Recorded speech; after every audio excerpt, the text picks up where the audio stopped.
Hey guys, welcome back to today's video. Today is Friday, January 22nd, 2021, and today we're going to be talking about the Georgia polling data and talking about why, or not necessarily why, but more so pointing out that it was extremely accurate and that for the past few years, actually relatively the majority of the decade, polling data in Georgia had been very, very accurate. Whether it came down to House races or Senate races or on the presidential level, it was very accurate. And I think that it's really important to note because this is one of the few states, one of the few shining stars for polling data in the 21st century. There's been a number of misses, more so now than there were in 2016, but Georgia, right on the dot, almost time and time again, with very few discrepancies, no matter what type of race you're looking at, whether local, statewide, or presidential.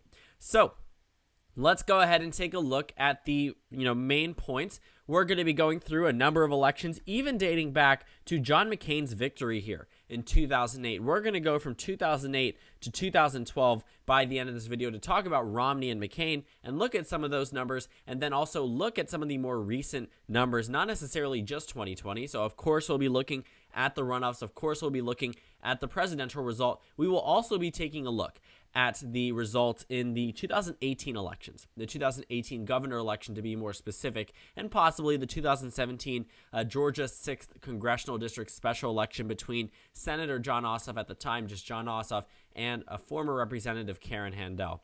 So that's a race that we could possibly discuss. It was all within the margin of error, as were all of these other races that I'm going to show you, which I find very interesting. So first things first, let's talk about the most recent historical event. Georgia went to Joe Biden by roughly 0.23%. Not a super significant margin, but nobody really expected Joe Biden to win by a super significant margin. That's the runoff data. Here's the presidential election data, and Joe Biden led on election day with a 1.2% victory. Being off by 1% is not bad whatsoever. The margin of error sometimes goes from 3.5% at a minimum all the way up to 5%. So this average was extremely accurate on the presidential level. It acknowledged Joe Biden was going to win by a very narrow amount. 1% off is not off by a large amount whatsoever. In close elections like this one, it could have made all the difference, but it still predicted the correct winner. And it was only off by a very, very, very, very minuscule amount. If you're in the polling industry or you've just analyzed polls in the past, you will know this is a very, very good feat for Georgia polling data and Georgia pollsters that have, polled the state multiple times, because they ended up being averaged out to being very accurate, and it ended up with a Joe Biden victory that was perfectly predicted. Now, the next thing we would take a look at is actually the Senate results. We're not going to be looking at the presidential results anymore. We're going to be taking a look at Jon Ossoff and Raphael Warnock. These are two Democrats that were elected to the United States Senate, effectively winning back Senate control for the Democrats back on January 5th or 6th. Not 5th or 6th. Actually, it might have been, or January 3rd. I don't entirely remember. I could be completely missing that. I think it was January 5th, and then the Capitol insurrection was the 6th. So I think that's how the timeline went. I don't have the best memory right now. So many things are happening. It feels like the Capitol riots were 2 months ago, but they were just another Wednesday. It's just another Wednesday in 2021. But we are looking at the Georgia runoff election results, and look at the numbers. Before I show you the polling data, which I'm sure you've already seen in the beginning of this video, Raphael Warnock wins by 2 points, right? 2 percentage points statewide, 2.1% actually by the final counting, 2.08, so you can round up, and 1.2%, 1.22 to be more precise, for Jon Ossoff. Let's compare to what the data actually suggested. Almost spot on. In the Senate special election, it predicted Raphael Warnock would win by 2.1%. What did he win by? 2.1%. That one was perfect. No discrepancy. None. Zero. This was a 100% perfectly predicted result. Jon Ossoff was expected to win by 1.8%. How much did he win by? 1.2%. A difference of roughly half a percentage point. That is super significant. In a year that was very horrible for polling data, 2020, right after a presidential election that was not too good for polling data, and I know 2016 seemed like it was a lot worse just because Hillary Clinton ended up losing, but based off the swings, 2020 was worse than 2016. But Georgia was off by less than a percentage point on the national level. Off by less than a percentage point in the Senate runoff election, less than 0%. off in the Senate special election, off by less than what? I'm talking too fast. Off by less than 1% in the Senate regular election. I mean, this was a very good showing for pollsters. And the thing about the runoff elections was actually the fact that there were no A-list pollsters. You know, look at the pollster ratings. A, B, B, C, C, D, B minus. I mean, a lot of these pollsters, these weren't A-rated pollsters. A few, Survey USA, Emerson College. But other than that, no A-rated pollsters. Washington Post stayed away from here. You know, a number of pollsters stayed away from this exact state because they knew that they had a very unfortunate showing on the 2020 level that they didn't want to mess up an election immediately after. But surprisingly, these pollsters got it right. They got it right here. They got it right on the presidential level. But let's say 2020 was a fluke. And I think that Georgia has just had a very exceptional time for pollsters. Very exceptional time for pollsters. You know, after these runoff victories, people may be more confident in polling data, but I don't think that's the immediate conclusion that I would get. You know, I wouldn't say polling should be 100% trusted or even remotely trusted for the time being until they can actually correct themselves or realize what went wrong. Largely had to do with Donald Trump, but we still have to see how they perform when he's not on the ballot or even in the White House in 2022, 2021. But looking at these results, with Jon Ossoff's victory and Raphael Warnock's victory, someone might say, you know, maybe we should trust polls again. But I don't think that's something that you should do. I think you should definitely take a look at all of the races individually, decide for yourself. But this is definitely something that could be a good indicator of how accurate Georgia polls will be in the future. Because it's not just 2020 or even arguably 2021. But in 2016, look at these numbers. Donald Trump won by 5.1%. He was expected to win by 4.8%. And the reason why I'm using RCP instead of 538 is because in 2016 there was no 538 polling average for each individual state. This one is just the actual polling averages from Real Clear Politics. But if you look at the overall spread, it's off by roughly 0.3%. Donald Trump was expected to win by 4.8. He wins by 5.1. That is so close to what the polling numbers actually suggested. They were very close to the actual result. And I find that very interesting that Donald Trump performed almost to a T the way that the pollsters expected him to. And it wasn't just this election in 2016.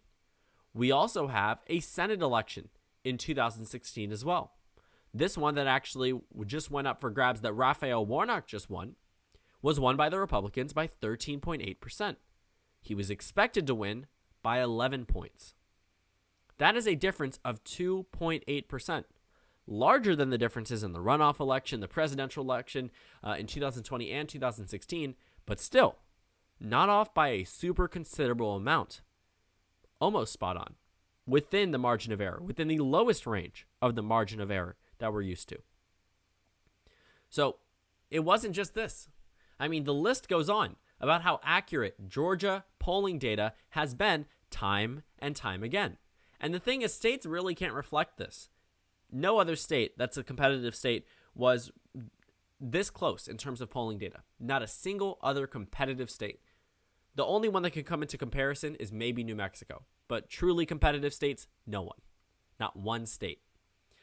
Even when Donald Trump wasn't on the ballot, but he was still in the White House in 2018, Governor Brian Kemp, or at the time Secretary of State Brian Kemp, was expected to win by 3 points.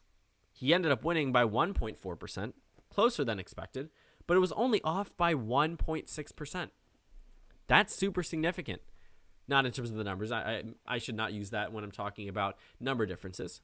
But I think it's super important to note that it was close in 2018, and it was right.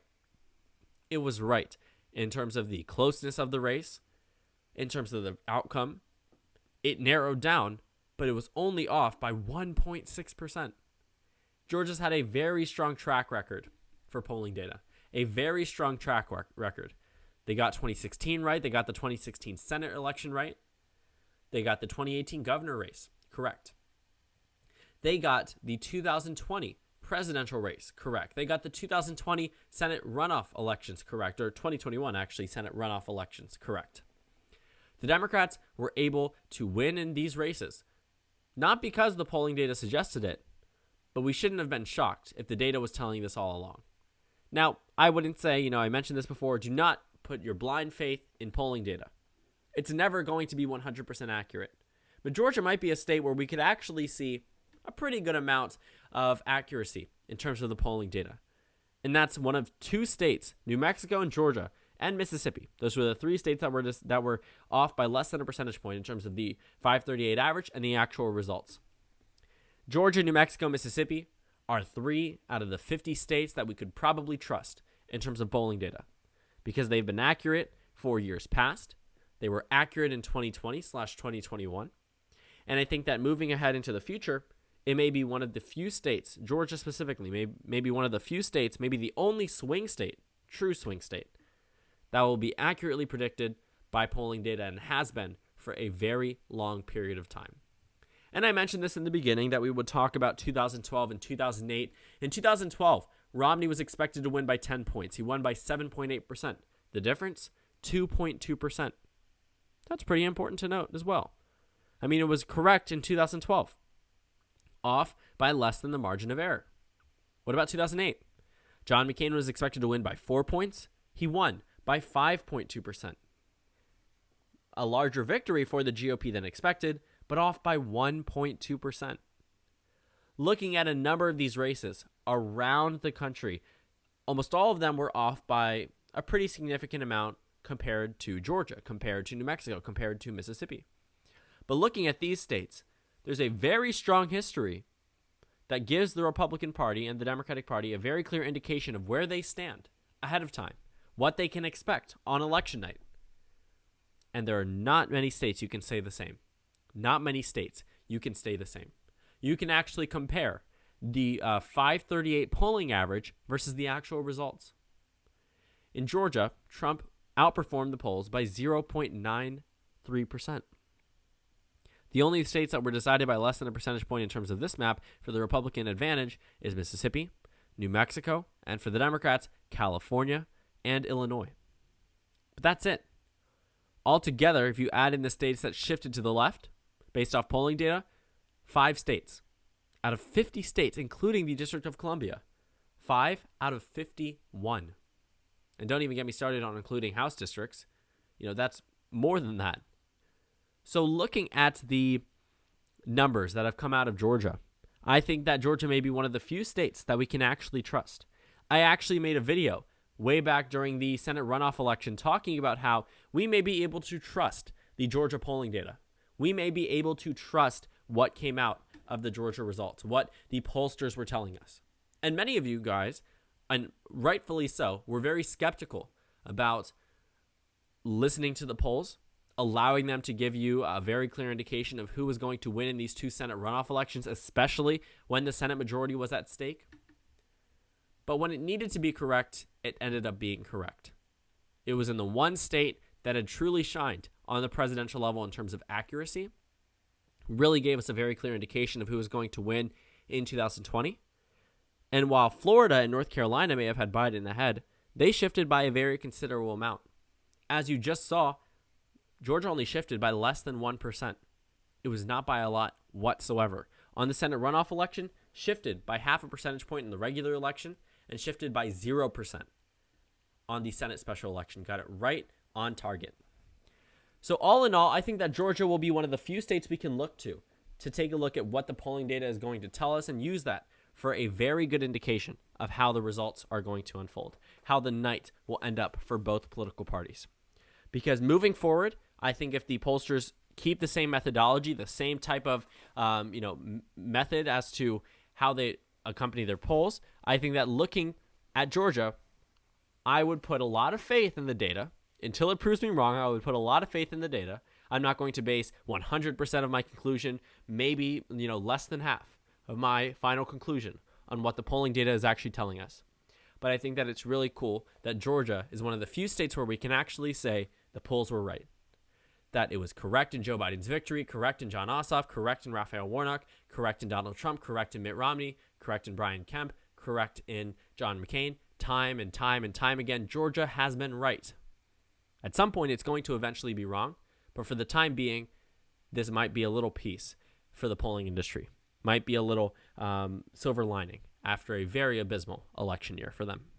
So thank you guys so much for watching. Make sure to comment down suggestions below. Subscribe on the left if you haven't already, and check out the Instagram and Twitter. At the bottom left of the screen, there's also a Discord server for you to go ahead and join. On the screen, there's a video you can watch, and then a playlist for my post-2020 election videos. Again, thank you guys so much for watching, and I will see you all tomorrow.